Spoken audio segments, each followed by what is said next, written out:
So today we are going to look at the role of professional ethics, ethos, and code in the society.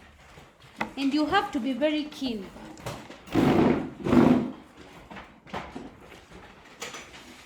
Because I have to explain the meaning of ethos, what are ethos, what are professional ethics, and also we look at the code.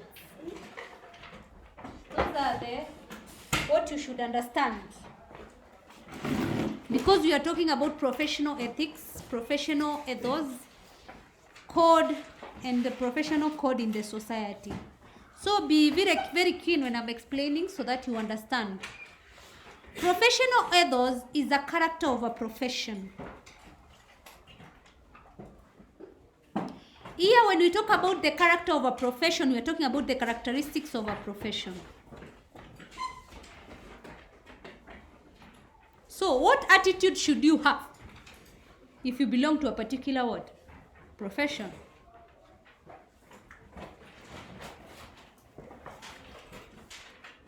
What are the moral values? What are the values that you should have? What should you value? For example, if you are a doctor, you should value what? Life, right? Yes. Then we have professional ethics. These are conduct that govern a particular profession. The conduct that governs a particular profession. So how should you behave? What is the behavior? How should you behave? If you are a teacher, how should you behave? If you are a farmer, how should you behave? Yes, conduct that govern a profession. Or you can say the behavior that governs a profession, a particular profession. And then we have professional codes. Professional codes are rules that guide a profession. For example, here in school we have the rules, right? It's not a profession, but we have rules. As teachers, we have rules that we should follow. So, rules that guide a profession.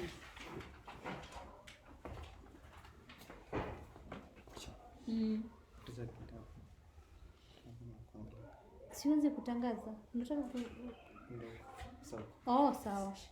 So here we are talking about, when you're talking about rules, we are the laws or the guidelines. These provide direction of a profession. There are rules that you should follow.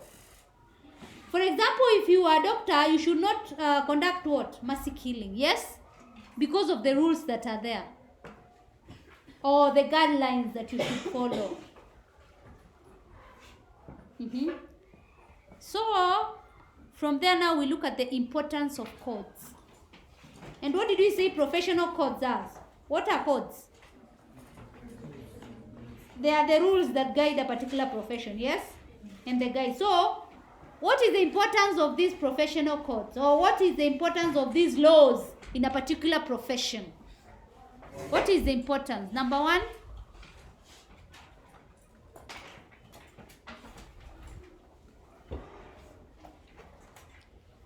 can we open C.R.E, page 107? That is where the importance of codes are.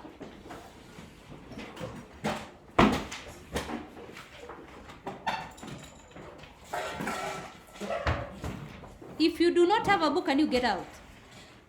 If you do not have a book, get out. You go to the library now. If you do not have a textbook, C.R.E. Because I've discovered someone is going to ask me, oh, the spelling of, and everything is coming from the C.R.E. and you have the textbook. Yes, you should have a textbook. The ratio is 1:1.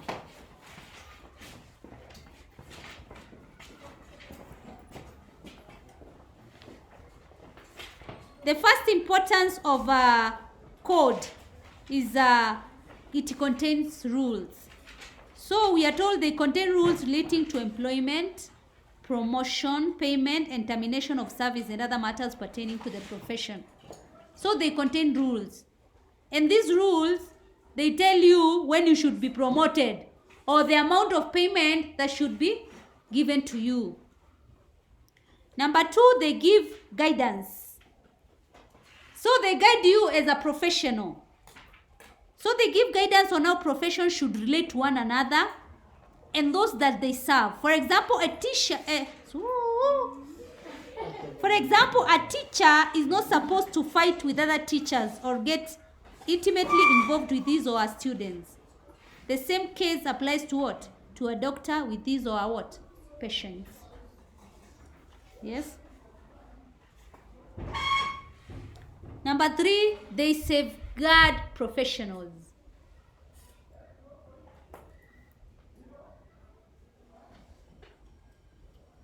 They safeguard them in that they should not be what? They should not be compromised in any way, or they serve as they preserve the integrity.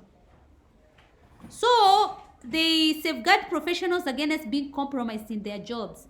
Hence, they enable them to maintain their jobs and personal integrity. Another importance of codes or the rules that govern a particular profession is that they determine the expected levels of performance, or they determine the level of performance. How should you perform in a particular job? For example, one is a judge. It is expected that she or he will give fair and correct judgment and appropriate sentences to those who break the law. And also remember that judges are not supposed to accept what? Bribes. Yes. And in so doing, they build the confidence. People's confidence in them and their work. So here, they determine the expected performance. How should you work? How should you perform your work? They also serve as a measure of competence.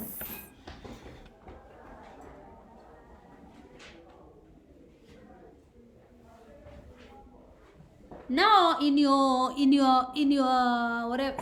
the new curriculum, the students are being measured 6 competencies. Competence 1 up to competence 6. And it goes to how much how the level of education, how you're able to emit the knowledge that you've been given, or the one that you're learning, your knowledge. So competence, what do you mean by competence? Yes? Competence, we mean if you have already assimilated the knowledge.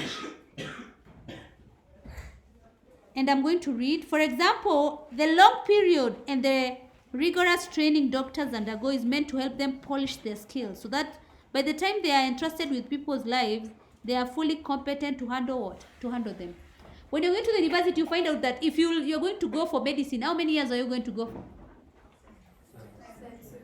7, yes? Is 7 or 6? 7, yes. Whereas if you're going to allow degrees, how many years? 4, yes. But you should, if it's Kenya, even in any other country, you have to go to the school of law. In Kenya, you have to go 2 years, yes? The school of law.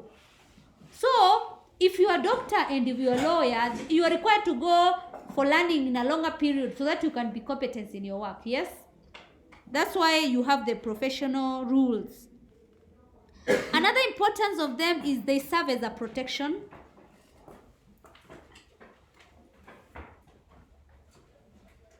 They protect you. As I said earlier, a doctor, for example, is expected to save lives. And if someone requests that the doctor kills a patient through the act of euthanasia, he or she can refuse, because he has the oath to save what? Lives. So they serve as a protection. And lastly, to earn public trusts in professionals.